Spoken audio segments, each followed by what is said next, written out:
And welcome to the broadcast. Our sign language interpreter tonight is Joki Shege.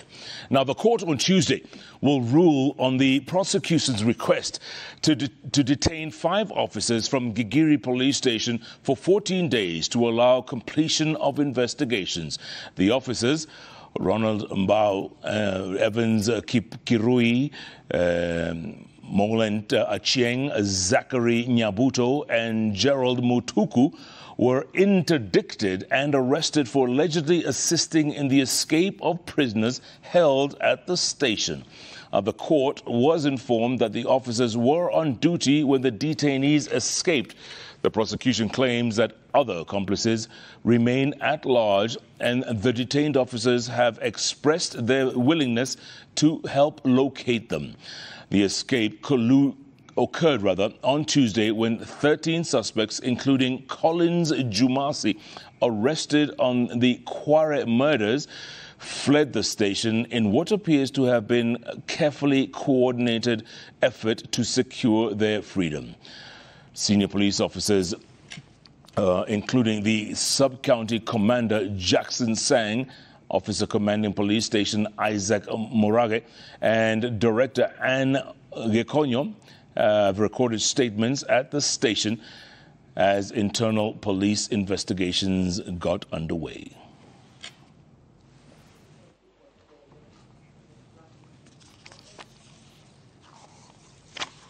More on that same story, and tonight, new details on how 13 suspects escaped from Gigiri police station in Nairobi indicate that they simply walked out of the station's main door under the watch of 2 police officers who were on duty a night shift at the time. Our crime reporter Franklin Wala reports that investigations have zeroed in on 2 officers for aiding the detainees to escape. The 2 officers have also been positively identified by a witness who was a suspect when the escape happened. Take a listen. It is emerging that the Gigiri police station detainees' escape was a well-coordinated assignment under the watch of 2 police officers. Preliminary investigations indicate that the detainees seemingly had a rather easy time walking out of the police cells. Citizen TV has since established that the 2 police officers on duty, the cell sentry and the duty officer, are at the center of investigations for aiding the escape. A suspect who was arrested for fraud offences and booked in the cells at the station on the fateful night told investigators the suspects did not escape by cutting wire mesh at the basking bay. Gigiri police station has 6 cell cubes, 3 on each side separated by a corridor. Collins Jumaisi Halusha, the Kware murder suspect, was in a cell at the far end. He has been here since July 17th. His door was locked and he had been chained to the ground on an elevated metal sheet on the ground floor inside his cube. The cube adjacent to him had 4 detainees who did not escape. The next cube hosted 12 Eritreans. The suspect who witnessed the escape said he was brought to the cells at around 9 p.m. the same night and allowed by officers to keep some money he had. He confirms the duty officer took a roll call of all detainees some minutes past 12 midnight. At this point, the duty officer walked away and never closed the cell doors. He also says when he got into the cells at around 9 p.m., he found all suspects, among them Collins Halusha, on the corridor outside their cell cubes. Halusha had already been unchained, and his cube door opened for him to access the corridor. The suspect, who was present during the escape, said he saw 2 police officers being given some money by one of the Eritreans. After that, the officers said they were going to the canteen. He said one of the officers seemed drunk. Insiders at the station confirmed there is a corporal fond of reporting to duty while drunk. With the 2 officers out, there was opportunity for the 13 suspects to walk to their freedom through the report desk and vanished into thin air under the darkness. At 5:45 a.m., a woman who is assigned to serve the detainees and operates a food joint within the station walked into the cells to serve them breakfast. To her surprise, some of those she was to serve were not in the cells. She notified the 2 officers on duty. It took time for senior command to be notified of the incident after it came to the attention of the duty NCO. The witness to the escape has been able to identify the 2 policemen. A manhunt is on for the escapees. Franklin Wala, Citizen TV. All right, Franklin, thanks so much for that. Now, switching gears, and learning in schools across the country is likely to be disrupted on the opening day of Term 3 after Teachers Service Commission and teachers' unions failed to reach a deal on the implementation of the 2021 through 2025 collective bargaining agreement. Both the Kenya National Union of Teachers and the Kenya Union of Post-Primary Education Teachers have instructed their members to officially commence industrial action from the 25th midnight this coming month. This with their employer urging all teachers to report to their various workstations without fail. Our very own Seth Olale followed the heated 5-hour proceedings at the Kenya School of Government. There is no calling off the looming teacher strike starting Monday 26th August 2024. We shall not be moved. The Kenya National Union of Teachers and the Kenya Union of Post-Primary Education Teachers are staying put. The strike is still on until we sit with those organs and until Teachers Service Commission give us response. The Commission has degraded the teaching profession to the level that we are now a laughingstock in the region.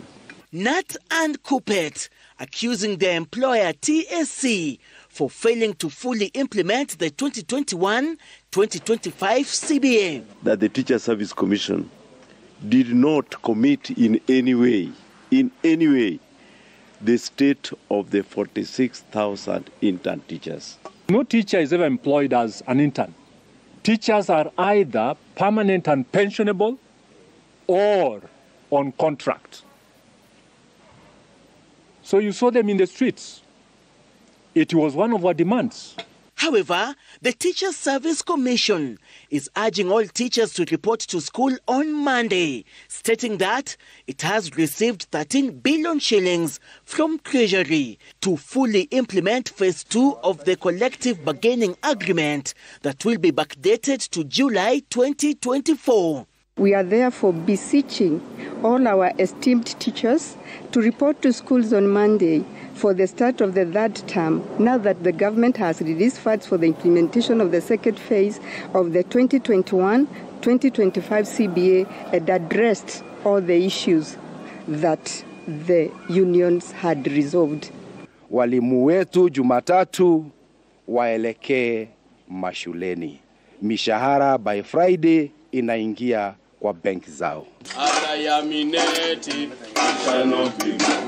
A learning crisis could be in the offing with just less than a week before the official commencement of the Education Term 3 calendar. In addition, the university academic staff have also threatened to go on strike from next week. Seth Olale, Citizen TV at the Kenya School of Government.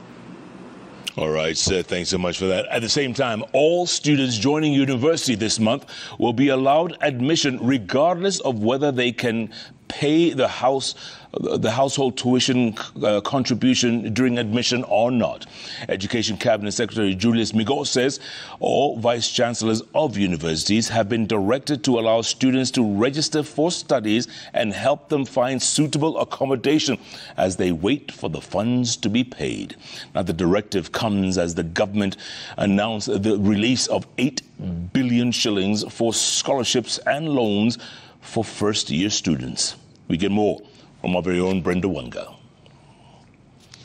The head of public service, Felix Kosgei, is the latest senior government official to come to the defense of the means testing instrument model of financing higher education in the country. Kosgei, while overseeing the ongoing National Research Festival, exonerated the Education Ministry from the hue and cry coming from the placement of students in bands for funding. You can visit the website, you correct the information that you gave us, because we were given the information, we collected all the information, we put it into a system and places you in a band.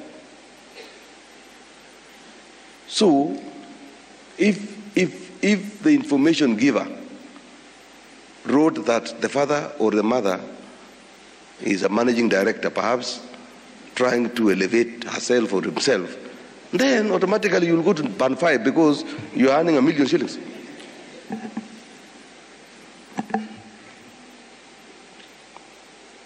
But there are also people who are able. But they have said they are children of single mothers. Kenya National Innovation Agency, Africa Institute. That defense notwithstanding, the government is moving forward with the commencement of the first semester of the first year of study for the students, despite the irregularities in funding. But for those students who are not yet sure that what the fees that their households will contribute is, we encourage you to go to the university to report. The vice chancellors will receive you. And when that amount has been determined, then you'll be expected to pay according to the policy of the university. National Research Festival.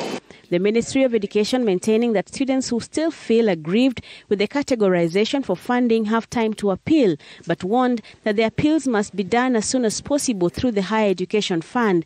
The model allocates funding to students based on, among other things, household income, geographic location, poverty levels, number of dependents in the student's family, as well as other special circumstances like disabilities.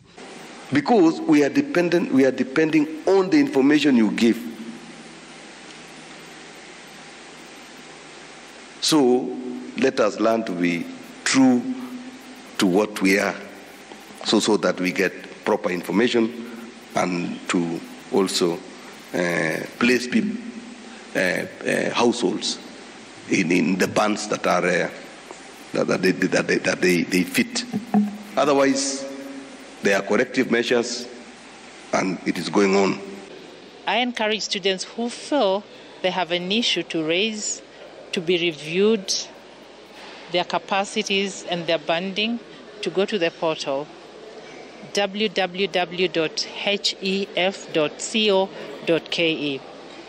All the issues will be processed within a period of 3 weeks.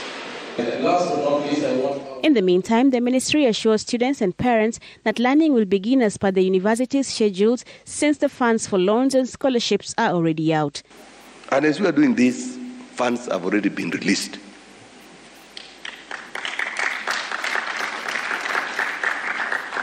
For scholarships, 2.8 billion have been wired to university fund. For loans, 5.2 billion has been wired to help. So let us leave misinformation. The ministry is also committing to suggestions from the Speaker's Kamukunji to consolidate the different bursaries into an amalgamated one as a step towards making university education more affordable. Brenda Wanga, Citizen TV. All right, Brenda, thanks so much for that. At the same time, on to county politics, and Meru Governor Kawira Mwangaza can now breathe a collective sigh of relief after a high court in Nairobi stopped the implementation of her ouster by the Senate on Tuesday night, pending hearing and determination of the matter. Now, the governor, whose winning streak at the Senate ended after more than 26 senators voted for her removal, claimed she had not been given a fair hearing at the Senate. As our political reporter, Emmanuel Toll, now reports, there was drama on Tuesday night at the Senate chambers during the voting process, which left some senators nursing injuries following a chaotic in-camera session. While setting aside the decision by the Senate to impeach Meru Governor Kawira Mwangaza, Milimani High Court Judge Justice Bahati Mwamuye said the ayes have it, ordered the freeze of the implementation of the Senate's decision to impeach her, and also barring the Senate Speaker Amason Kingi from gazetting a notice of a declaration of a vacancy in the office of the Governor of Meru until the matter comes up for mention on the 17th of September this year.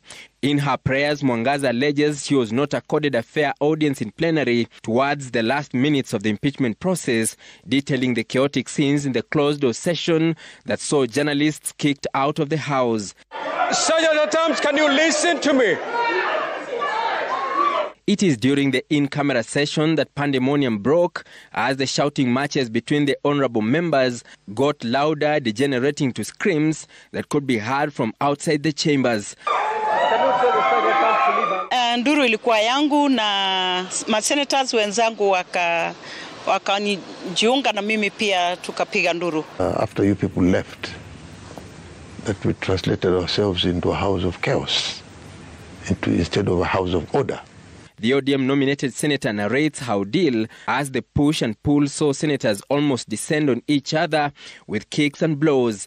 Sasa nikifutwa nikakanyangwa mguu ikambaki nyuma. Alafu huku mbele ninafutwa na sergeant at arms niende. Nimefutwa na nimekanyangwa huku. Kwa hivyo siwezi toka. Determined to plunge the proceedings into an illegality, a majority of Azimio senators engaged in filibustering to delay the vote as their Kenya Kwanza counterparts mulled through the motion by more than 26 votes for the 3 counts. The Senate has resolved to remove from office by impeachment Honorable Kawira Mwangaza, the governor of Meru County. During the voting, the tally had uncharacteristically many abstaining members, as 14 senators allied to Azimio Brigade gave the process a wide berth. You can't have a division of one side, the other side decides to absent itself, because we noticed the whole thing was done in a very, very illegal manner. We couldn't participate in an illegal process. By the time the results of the first charge were out, outside the chamber, members of the county assembly had already started celebrating. The court ruling now gives Mwangaza a new lifeline as she tries to find light in the dark political world. And after senators momentarily dimmed her lights in the impeachment motion that took place last night, Meru Governor Kawira Mwangaza is now temporarily basking in glory, waiting for the decision of the courts during the hearing process that will be beginning very soon. But the duel between her and the MCAs continues. Emmanuel Toh, Citizen TV, Parliament Buildings, Nairobi. All right, Emmanuel, thanks so much for that. Still on politics, an ODM leader, Raila Odinga, says he is now taking a back seat on local politics as he transitions into continental and geopolitics. Odinga, who has already submitted his application for the AU top job, spoke during a status update on his campaign, flanked by Prime Cabinet Secretary Musalia Mudavadi. As our very own Stephen Leto reports, President William Ruto will officially unveil Raila Odinga as Kenya's candidate for the Africa Union Commission chairmanship next week. Raila Odinga has made it official that he will go easy on local politics as he gears for an intense Africa Union Commission chairmanship campaign. Odinga, who has been in active Kenyan politics for more than 40 years, has served both in government and opposition, two sides of the coin that he says give him a better understanding of continental and geopolitics. I'm not going to be very active in Kenyan politics henceforth, as I continue now to focus my attention on the continental campaign. But it is a phase, it is a transitional phase from active participation in Kenyan politics to moving towards African continental politics. Odinga's move to exit Kenya's political arena comes after changes to his party's leadership structure, where Governors Simba Arati, Abdul Swamad Sharif Nasir, and Senator Godfrey Osotsi were named as the new deputy party leaders. It still remains unclear whether Odinga will drop his party leadership position at Orange House, as President William Ruto is set to hand him the flag next week on Tuesday during the official unveiling of Kenya's candidacy. Next week, on the 27th of August 2024, His Excellency President Ruto will be formally launching the candidacy of the Kenyan candidate in the name of Raila Odinga. Odinga will then embark on shuttle diplomacy across Africa with those close to his AUC campaign, hinting at a plan to engage top diplomats who will lead several Kenyan delegations to pursue support in West Africa, South Africa, the Horn of Africa, Central Africa, and the Francophone nations. The teams will be put forward next Tuesday when President William Ruto will officially hand Odinga the flag to kick off the campaign. Just as we cheered our athletes in the recent Olympics, let us lend our full support to Honorable Raila as he carries the Kenya flag high in the race for the chairmanship of the African Union Commission. This is more than a candidacy. It is a national mission. From now on, it is all systems go. The people of our country, Kenya, I will need your support in this campaign. But you will recall in our remarks we said that Africa also needs a Baba. So we are here again to just re-emphasize that particular message. The height of the AUC campaign will be Odinga battling other contestants in head-to-head live debate dubbed Mjadala Africa. Our candidate is undoubtedly experienced and well prepared to participate in the live debate to engage the African people on how to propel the continent's growth and ensure Africa achieves its goals of African integration and sustainable development. Kenya, Djibouti, Madagascar and Mauritius are fielding candidates in the AUC race. Stephen Leto, Citizen TV. All right, Leto, thanks so much for that. Now, on to that tragedy in Salga area. 13 families of Tuesday's victims of the mega bus accident in Nakuru County on Wednesday collected the remains of their loved ones from Molo Sub-County Hospital mortuary. The accident that occurred early Tuesday morning claimed 14 people on the coast bus and a car that it rammed as it traveled from Kisumu to Mombasa. The grieving relatives have called for more stringent measures to curb road accidents, blaming bus companies for alleged negligence resulting in the senseless loss of life. They have also called on the government to enforce safety on the roads. Wangu na dadake. Dadake ameolewa Taita Taveta. Bwanangu naye alikuwa anasafiri arudi Nairobi mahali anafanya kazi. Pita tuliongea na yeye on Monday usiku. Akaniambia gari imeharibika Kericho na anaongoja spare part kutoka Kisumu. Tafuteni mbinu ya kutoa hizi magari yenye imepakwa rangi, unasafikiri ni mpya, sasa sio mpya kwa barabara, ili abiria wakuwe safe.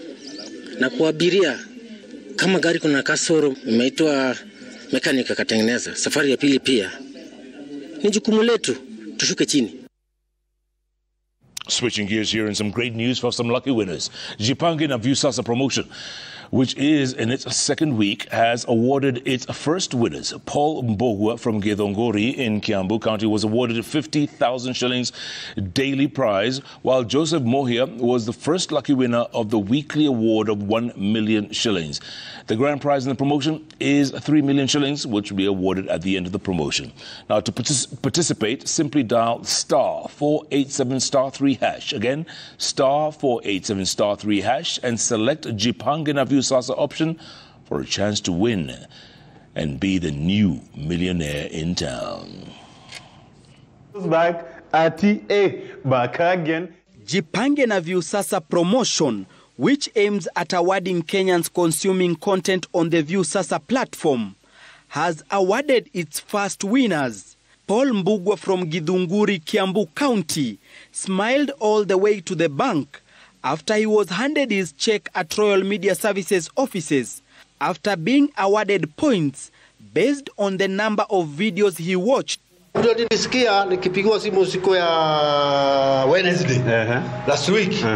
Nikapigiwa simu nikamuuliza nani anapiga simu, ananiambia ni mimi natoka kwa Viusasa, wewe ndiye mshindi. Mbugwa, who participated in the promotion 3 times, says the win will go a long way to ensure he gets access to medication, which has been a challenge, and also support his family. Mimi nakuanga na pressure.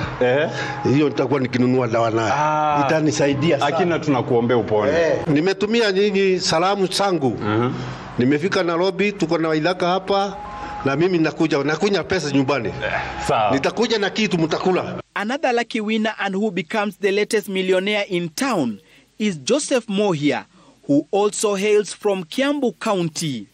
Muhia is the first winner of the 1 million shillings awarded weekly to those participating in the Jipange na Viusasa promotion. Wewe ndio mshindi wetu wa kwanza, unasikiaje? Nimesikia vizuri na roho inasikia poa, nikaona siku kwa nikicheza bure. Hauko unacheza bure, sumona sasa umebahatika. Ni kwa vile nimeshinda siku cheza bure, nimefurahia. It is exactly 40 minutes past the hour. Welcome back to Jeff Koinange Live here at Citizen Television. Now, hundreds of faithful held a procession in Nairobi Central Business District before holding a prayer meeting at the Uhuru Park grounds in the nation's capital.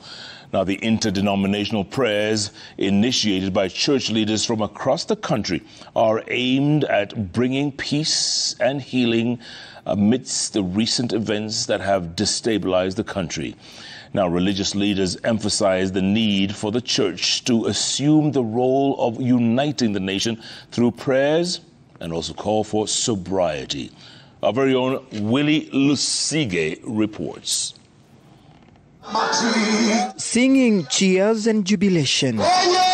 Various religious leaders gathered to initiate a peaceful march in Nairobi.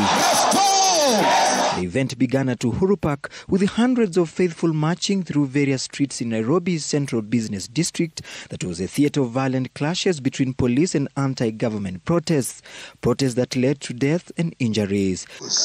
They are closed. The faithful made various stops as they interceded and prayed for the nation. Nimewaona wa bishops hapa wote tumekuja pamoja kufanya hii mkutano kuleta baraka kwa taifa yetu na amani. The message from the church to Kenyans was clear. It is time for religious leaders and believers to unite in prayer for the nation, calling on God to restore peace, bring healing and lead the country forward for the benefit of all. Sisi sasa tunawapea boost ya kiroho. Tunawasaidia kwa kiroho ili maroho ya shetani isichukue nchi, itoe nchi katika njia za baraka yake. Kwa sababu nchi imebarikiwa. So we are here to support Kenya. We are here to learn and to bring that fire back in Europe. And we want to take that anointing, we take it back to Europe. Europe is going to change, Switzerland is going to change, France is going to change. Kenya is changing in Jesus' name. You soil of Kenya, drink the presence of God. You soil of Kenya, drink the presence of God. The youthful faithful also used the opportunity to encourage their peers to take on the responsibility of uniting the country and moving it forward. We have urgency that they will come to the Lord and know you are the true King. Forgive us of the bloodshed.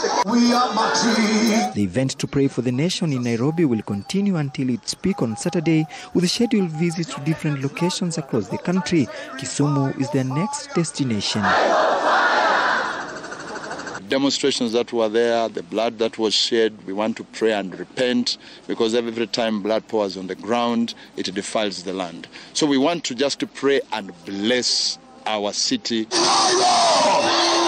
the name of Jesus. As the Bible says, come to me with your burdens and you will find relief. The church now believes the only lasting solution for the country to find peace and healing is through church leaders and other religious leaders taking up the mantle, praying and uniting the nation.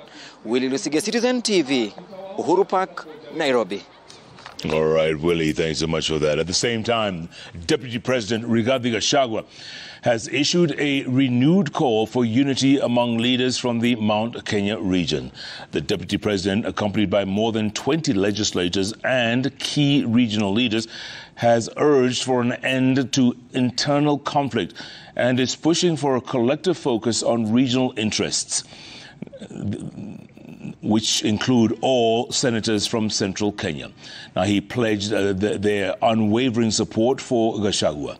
Now, they emphasize the importance of solidarity in advocating for the region's priorities, such as securing markets for agricultural produce and driving economic development. Now, this call for unity was made during the burial ceremony of Kiambu Senator Karungo Dhangwa's brother, Martin Wainaina, in Mitihato village in Githunguri in Kiambu County. Kujeni tusukume barabara ya Maumau, kujeni tusukume mambo ya chai, kujeni tusukume mambo ya kahawa. Come, we work. Tuachane na mambo ya siasa ya kutafuta viti. ya umoja wa Mount Kenya. Jameni, situfanye umoja ya kutetea miradi yetu ambayo imesimama. Kwanza tufanye umoja ya hawa wananchi. Tumeamua tusaidie na tutengeneze serikali. Hata President William Ruto amesema ikuwe broad based. Hata yule mtu tulikuwa tunashindana na yeye anaitwa Raila Odinga ameingia ndani. Sasa mimi nataka nikuulize, ile mitego tulikuwa tumetega tutegue. Unajua inaweza shika marafiki yetu, ile mitego tulikuwa tumetega huko mbele. So na wewe utafuta marafiki wengine. Kwa sababu iko marafiki wameshikana pale, na wewe tafuta marafiki wengine, shikana na wale wengine, wale wadogo wadogo. Ukikutana na Kalonzo Musyoka, shikana na yeye, akuwe rafiki yako. Ukikutana na yule mtu mwingine wa Tawe, shikana na yeye, akuwe rafiki yako. Ukikutana na mtu mwenye ana wabunge wawili watatu, shikana na yeye, akuwe rafiki yako. In other news, View Travel is the official partner of the 5th edition of the Festival of Arts and Culture, Festac Africa 2024, taking place in the lakeside city of Kisumu. Now, the week-long event seeks to highlight Africa's vibrant culture and will feature more than 16,000 delegates from more than 70 nations. Viusasa is the official sponsor of the festival that was slotted for May this year, but was postponed due to the heavy rainfall and flooding witnessed across the country. Kisumu Governor Professor Anyang' Nyong'o says all plans are in place to ensure the festival goers enjoy the warmth and hospitality and natural attraction that the county has to offer. Out of the festival, one Africa, togetherness. And we drew a plan around that to make sure we can launch off what Festac would do is to do more trade between us, county to county, country to country, region to region, and even Pan-Africanism going outside of the continent. The lakeside city will be reverberating with drum beats, laughter, dances, poetry, and many more. I would like to tell the world that Kisumu is ready to host Festac Africa 2024. The venues are ready, security has been tightened, Kisumu is just waiting for the delegates to arrive. At the same time, the Kenya Breweries Limited Tujijenge National Consumer Campaign came to a close on the 8th of August, with consumers walking away with different grand prizes. There were a total of 4 car winners, 3 winners who got $1 million shillings each, and numerous winners of rent waivers, shopping vouchers, and airtime. Now, the campaign's end was marked by a winners' party in Machakos at the weekend to celebrate loyal customers. Now, Samuel Koimur emerged as the 1 million Kenya shilling grand prize winner in the event. Our party followed the success of similar events in Eldoret, Kisumu, and Nairobi. The Machakos edition showcased the life-changing opportunities that the Tujijenge campaign has offered Kenya Breweries Limited consumers through practical prizes. Biashara hapa Machakos town. Tuna kunyonga Captain Morgan. Nilianza kuona kwa hiyo chupa kuna mali una scratch code unatuma to 2045. Hata nilianza siku hiyo vile nilianza kutuma hiyo scratch code. After kitu kama 2 weeks hivi nikapikiwa simu na madam anaitwa Wendy, nikaambiwa mimi ni mshindi wa 1 million. Nashukuru Kenya Breweries kwa kutufikiria sisi wenye tunatumia products zao, kwa sababu hatuwezi amini hizi products zingine, kwa sababu sisi kama mimi mwenyewe naamini products za Kenya Breweries, kwa sababu tangu nitumie ijai ni ufanyia kitu yoyote, madhara yoyote. Sasa mimi nashukuru sana Kenya Breweries na nasema hongera. Token meters have already been upgraded. Now this with only 10 days to go to August 31st deadline. Now, utility firm Kenya Power and Lighting Company is reminding those yet to take advantage of the window to do so, warning that they could risk power interruption for failure to upgrade. Now, KPLC has registered satisfaction with the process so far, which is targeting more than 7 million customers, noting that the drive has registered a significant number of customers at over 70% who have upgraded their meter software. Company CEO, engineer Siror, says they have adopted a phased approach to ensure the seamless service delivery with minimum delays and backlogs to customers. As of the 15th of July, the utility firm has upgraded 4.2 million customers out of 7.4 million targeted, with the latest figures now representing close to 20% increment in the number of upgraded meters between July and August. Now, Kenya Power is calling on the remaining prepaid customers to update their meters by August the 31st to continue enjoying access to electricity. At the same time, Kenya Commercial Bank has posted a net income of 29.9 billion shillings on the back of an increase in earning assets and foreign exchange income interests for the first half of 2024. Now, speaking during the announcement of the bank's half-year results, KCB CEO Paul Russo highlighted significant growth in the bank's mobile lending, which has grown to 1 billion shillings per day. Our very own Jimmy Mbogo has more on the bank's performance, which has prompted the lender to resume dividend payments after pausing to reserve capital. Here's good news for KCB shareholders and investors who are set to receive an interim dividend payment of 4.8 billion shillings for the first half of 2024, with ordinary shares attracting a 1 shilling and 50 cent payment.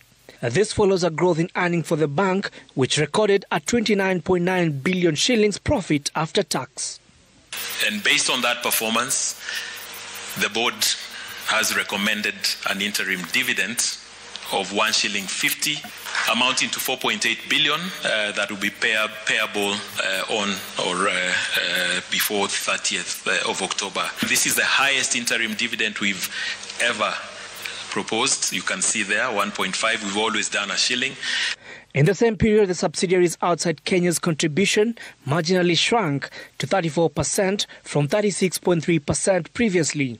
This owing to the strengthening of the Kenya shilling in the 6 months under review. When the Kenyan shilling was depreciating, subsidiaries were posting some very good numbers against the Kenya shillings when you convert into KES.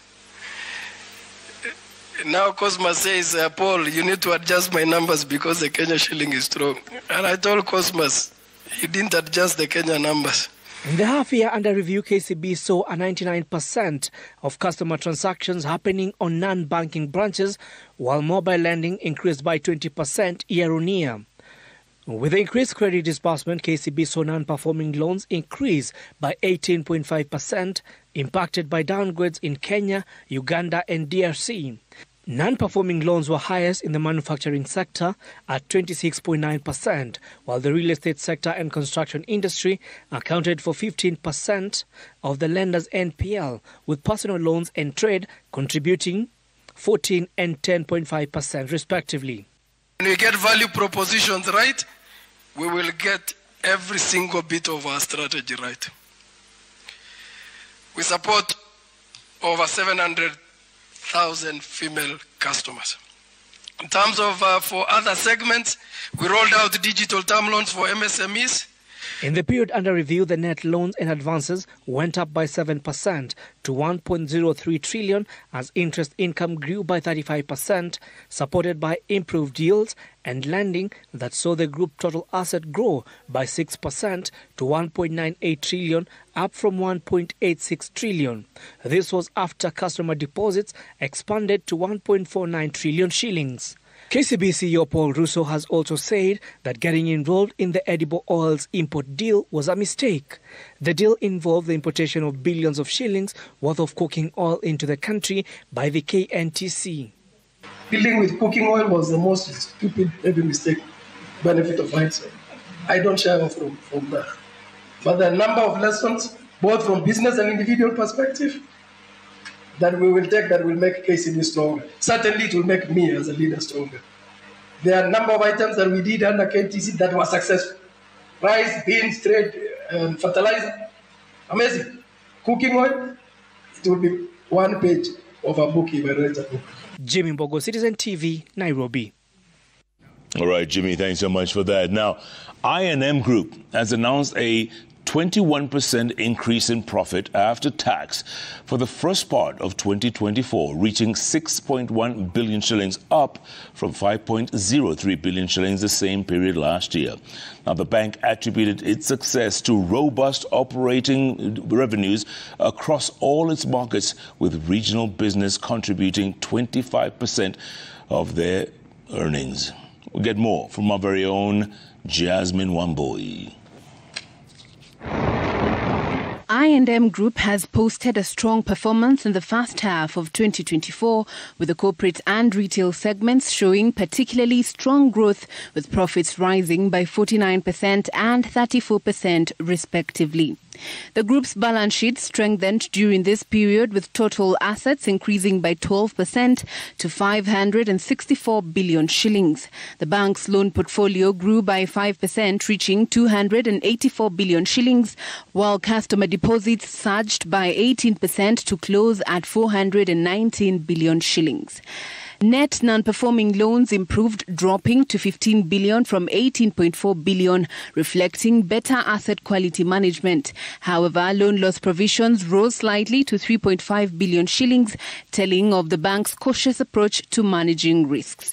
Operating income for the period saw a 19% increase, largely driven by a 35% growth in net interest income.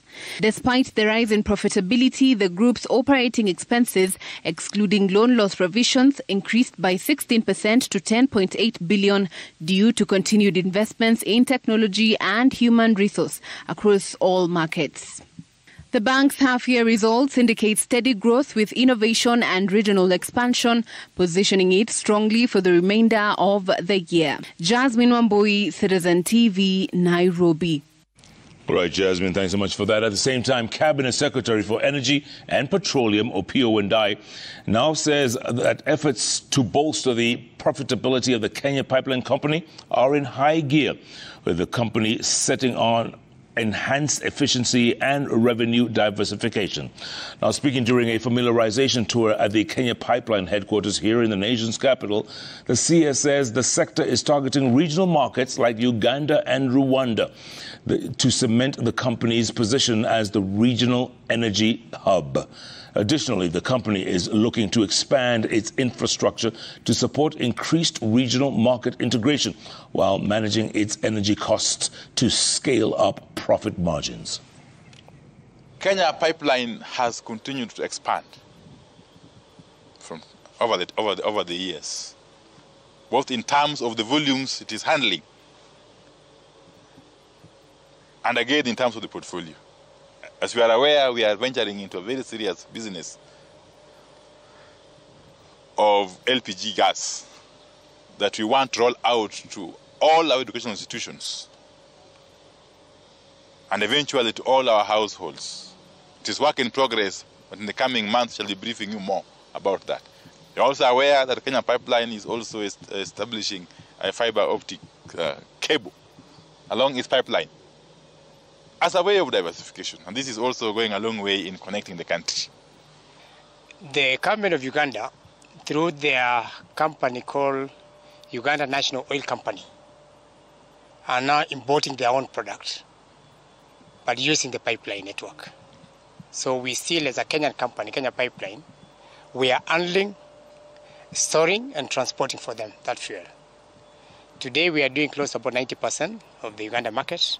But as Wasiri says, we are keen to ensure that the Uganda molecules, every drop of product in Uganda, is delivered through the gateway of Mombasa, which is Kenya. And that way, we'll be able to optimize our infrastructure as a country. And lastly, about the Rwanda market, Wasiri says we were at the tail end of signing a memorandum of understanding between the two countries to be able to deliver products into Rwanda. At the same time, Mining and Blue Economy Cabinet Secretary Ali Hassan Joho has ordered the immediate crackdown of illegal miners in the Nyanza region following increased complaints of unlicensed mining in that province, in that county, at the regional mining headquarters in Kisumu on Wednesday.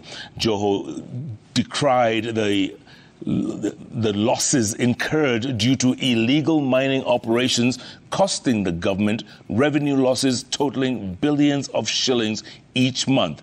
Joe was accompanied by mining CS Elijah Mwangi, who revealed that the State Department was in the process of licensing artisanal miners. Now, the crackdown comes a year after the government decriminalized artisanal mining, directing the formation of cooperatives to cushion the small-scale miners. Enforcement to the small people. Hapo wanashikwa tena usiku na mchana. Lakini wale wa kuchukua mali ya kawaida hawaonekani. So that first of all has to change. I'm going to talk to my colleague, Honorable Oparanya, to send his officers on the ground to quickly help you come together, form some cooperatives. Once you do that, then I will take it upon myself to help you to quickly get a license. You know those.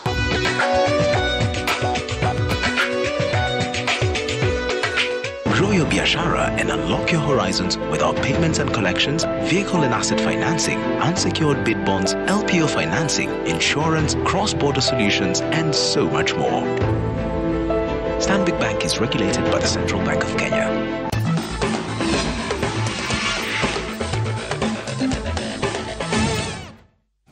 From business to sports. And ZTech Spark Center Medina Okot will start a new chapter in her basketball life when she officially joins the Mississippi State women's basketball team in the United States. Now, she was signed a few months ago but could not travel to the U.S. due to a visa hiccup. The U.S. Embassy in Nairobi has finally granted her a visa after trying 5 times. Our very own Michael Kinyi has the details. 5 years ago, 15-year-old Medina Okot was playing volleyball back in high school. It is a sport she did not enjoy, but she represented her school up to the national level. This is where things changed as she switched from volleyball to basketball. Just to switch my mind from volleyball to basketball, it wasn't hard for me because, first of all, I didn't enjoy playing volleyball, and I used less time to learn basketball. Her excellent performance on the court and her call-up to the 3x3 Kenya team as a teenager. The team made it to the Commonwealth Games in Birmingham, United Kingdom, her first international tournament. In just her first match, she was voted the player of the match. I was a little bit shaky, and I didn't expect to perform the way I performed, but I couldn't speak because I was camera shy and all that. Imagine being the first time and you're chosen to speak to people that you're the player of the game. Medina got scholarship offers while still in high school, and the trend continued when she joined ZX Sparks in the Women Premier League. She did not take up any of the offers. 4 times she applied for the US visa, and 4 times she was denied. She got the breakthrough in her 5th application. Honestly, it's not been easy being denied 4 times. Yeah, it's been 4 times. And I've been able to keep going. I've not given up, because imagine going to the U.S. Embassy being denied 4 times and still have the energy to go back, and finally God did it. She has joined one of the biggest teams in the United States, the Mississippi State women's basketball team. Michael Finlay, the Kenya country lead NBA Africa, says Medina has to hit the ground running because she will be playing at the top level. She's going to have to expect to play against the best of the best. That's the first thing. The second thing is, she's going to have to expect to work harder than she's ever even imagined working in her life. So what does that mean? That means on the basketball court, she's going to be challenged like she's never been challenged before. Stakeholders from the Kenya Basketball Federation, the NBA Africa Kenya office, and most importantly, the US government came through for her to get the visa that will now open a new chapter for her basketball career. And it is not about sports only. And then she's going to have to do the exact same thing in the classroom, because you can't play without first getting what's required in the classroom. So she's a good student, but she's going to have to work harder in the classroom than she's ever worked in her life. Medina turns 20 in 2 days and says she's up to the task of playing at the highest level. Mike Okinyi for Citizen TV. All right, Mike, thanks so much for that. At the same time, a 3-day mandatory physical endurance test for FKF Premier League referees began in Nairobi on Wednesday ahead of the kickoff of the FKF season coming up in the late 24th of August. Now, the referees got a full medical checkup before the tests began at the Kasarani Stadium. Other than the physical endurance tests, the referees will also be in class to learn of the new laws of the game and amendments released by FIFA in June. Now, key in the whole session is the video reviews, where they will get to evaluate their performance, especially on the controversial decisions made. Now, the PET will involve 120 elite referees and assistant referees from FKFPL and the WPL, along with 40 match assessors and commissioners from both leagues. Stephen Oduoro, Sylvester Kirwa, and Moses Osano are leading the whole exercise.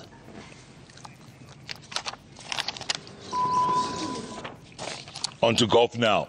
And Elvis Mwigwa held his nerve to win the 2024 NCBA Faldo Kenya Championship by 2 strokes at the Karen Country Club on Wednesday afternoon.